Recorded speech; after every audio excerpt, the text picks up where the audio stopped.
Good evening everyone, and welcome to number 5 in a series of talks about the history of English detective fiction from 1920 to about 1960.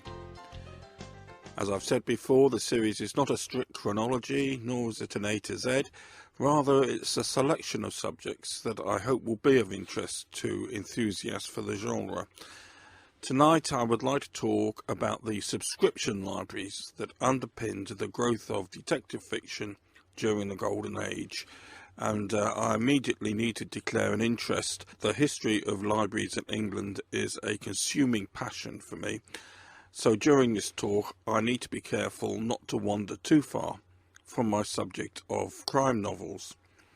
However, I think it would be valuable just to have a few seconds of introduction about the development of subscription libraries. In the UK, the Education Act was brought in 1870, which did much to reduce the level of illiteracy so that by the 1920s, nearly everyone could read. However, in her very important book, Fiction and the Reading Public, Q.D. Leavis wrote in 1932 that book buying had not increased in proportion to the growth of literacy. She said that the bulk of the public did not buy many books, but borrowed them or hired them.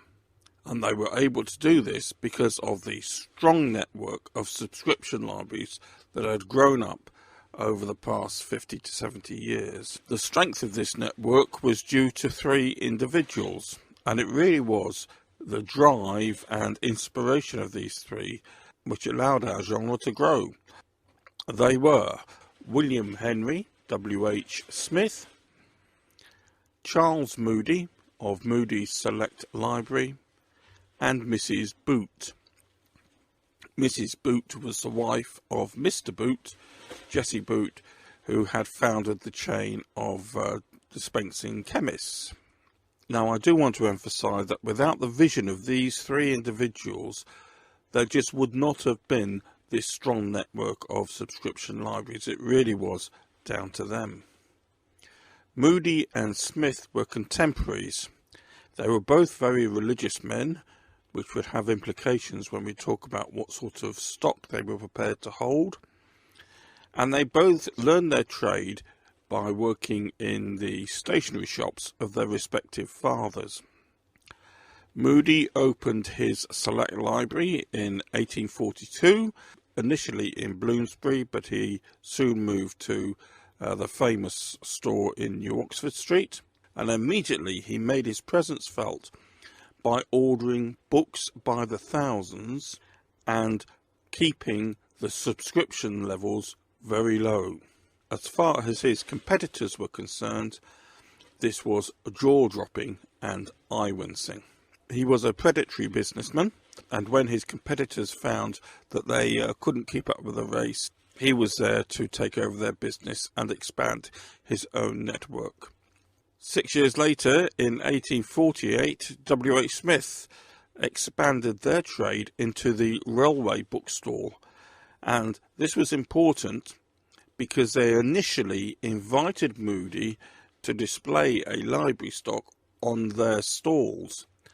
Now, for some reason, Moody decided not to do this. We're not quite sure why, but the effect was quite far-reaching, because when Moody decided that he wouldn't run with Smiths decided to set up their own lending libraries, both in their shops and in their bookstalls.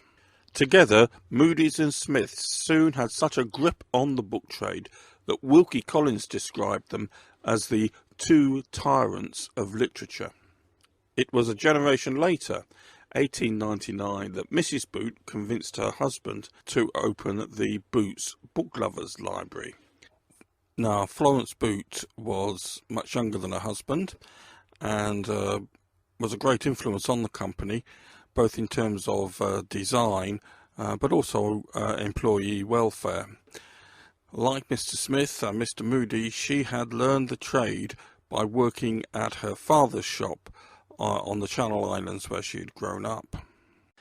Now, the Boots Library was different because it was never intended to be a commercial proposition. They didn't expect it to make a profit or even pay for itself. They established it as a draw, a loss leader, if you like, to bring people into their shops. It was always based at the back of the shop so that customers had to walk through and look what else was for sale.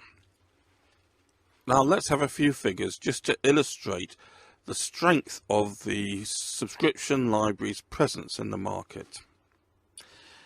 In 1930, Boots ordered 1.25 million titles for their 340 branches. In 1939, Smiths had 13,500 titles available for loan, and over 3,000 of these were detective novels. At the same time, in Poole, a provincial town on England's south coast, it was estimated that that branch of Boots was loaning one book for every 7 head of the population of the town. Smiths were eventually offering books for loan at 650 venues across the country.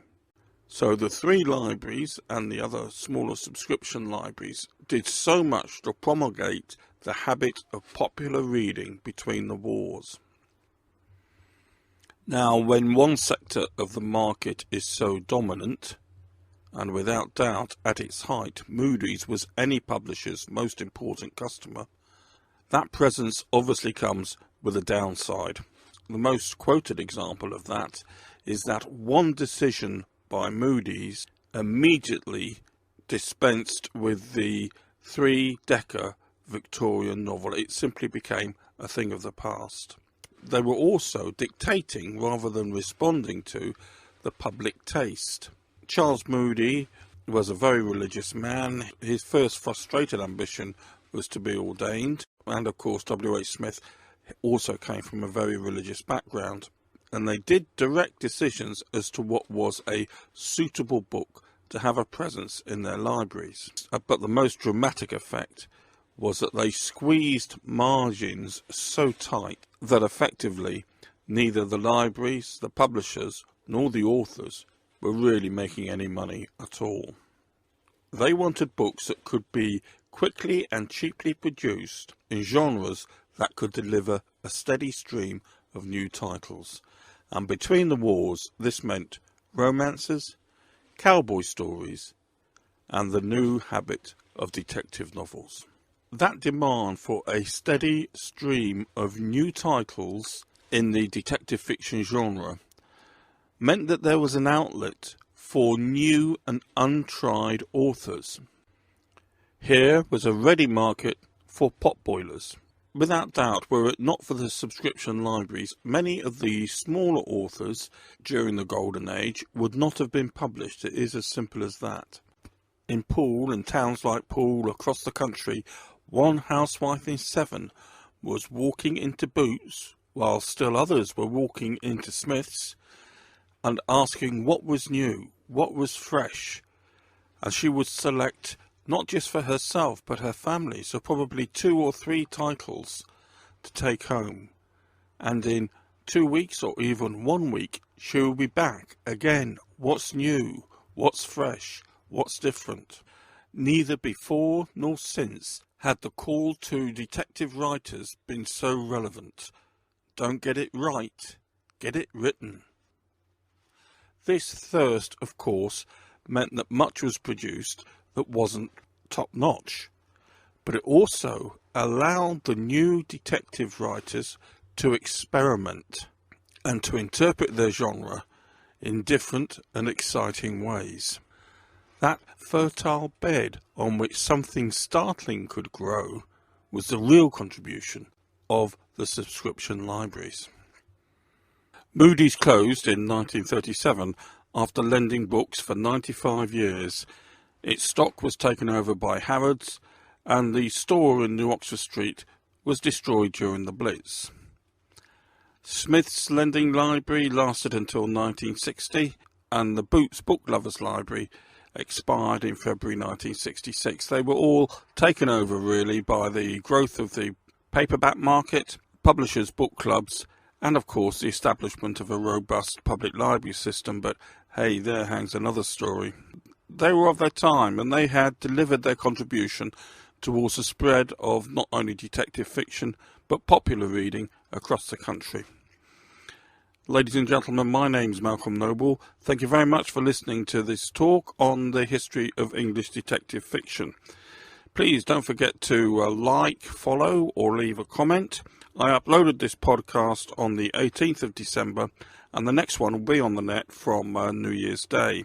And I'll be talking about Murder and the English Village, what Colin Watson has referred to as Mayhem Parva. There are 2 or 3 books that I'd like to point you to. The Boots Company has produced a very good paperback biography of Jessie Boot. This not only shows Florence's influence in the company, but also has some interesting photographs relating to the Book Lovers Library and its ephemera. If you want to know more about Moody's Select Library, then Guinevere Grice has written a good book, Moody's Circulating Library and the Victorian Novel. And Colin Watson, in his book Snobbery with Violence, included a very good chapter on the circulating libraries. I need to thank Freeze Effects for the royalty-free music. My website is malcolmnoble.com.